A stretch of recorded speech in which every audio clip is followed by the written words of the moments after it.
ও darling, তুমি কাজটা শেষ করে তাড়াতাড়ি চলে আসো। ওই যে দেখো কে বসে রয়েছে, আমগো রাজা। হায় হায়, এখন তাহলে কি হবো? ঘুমটা দাও, কথা কই ঘুমটা দাও। আপনি মুখ এরকম খুইলা রাখছেন কে? তাড়াতাড়ি কামড়াবে মুখটা। এই দাঁড়ান, আব্বা তুমি? বাজান, কি মিলন তোমাদের বাড়ি থেকে বের করে দিছে? আরে বাপ, বিশ্বাস কর বাপ, আমি জানতাম না মিলন তোর পিছন থেকে চুরি মারছে। আর মিলন বিভিন্ন কৌশল করে আমগো সব সম্পত্তি লিখে নিছে।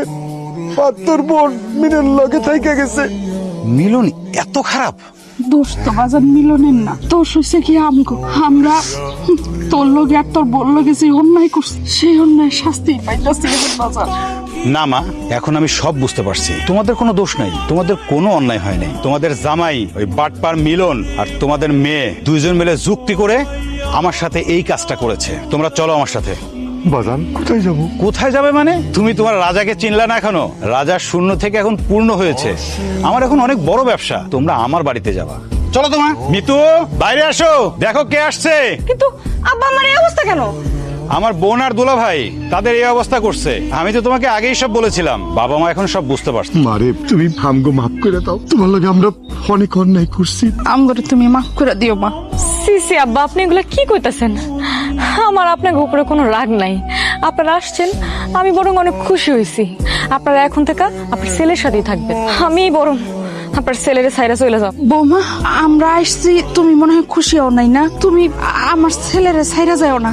আর যাই হোক, আমরা দরকার হলে চলে যাইতেছি।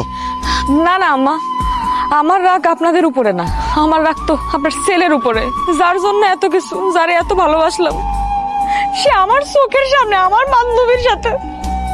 আমি মুখে কথা কইতে পারব না আপনার ছেলে আমার সাথে কি করছে। আমি এখনই চলে যাবো। আয় দাঁড়াও, তোমার বান্ধবী কই? আগে তাকে ডাকো। ডাকতে হবে না, আমি চলে আসছি। বাবা মা এসেছে, আমি দেখেছি। তাদেরকে আপ্যায়ন করতে হবে সেটা আমি জানি। আমি তো কিছুই বুঝতে পারতাছি না, এই মেয়ে কে আর বৌমা সব কি কইতাছে? বাবা, তুমি আস্তে ধীরে সব বুঝতে পারবা। মিতু, তুমি শরবতের টেটা বাবার হাতে দাও তো। দাও। খান দুলাভাই খান, অনেক মজা করে বানিয়েছি। তাই নাকি? তাহলে নাও, শরবতটা তুমিই খাও। আমি? না না, আমি কেন খাবো? আমি তো শরবতটা আপনাদের জন্য বানিয়েছি। খাইতে বলছি খা।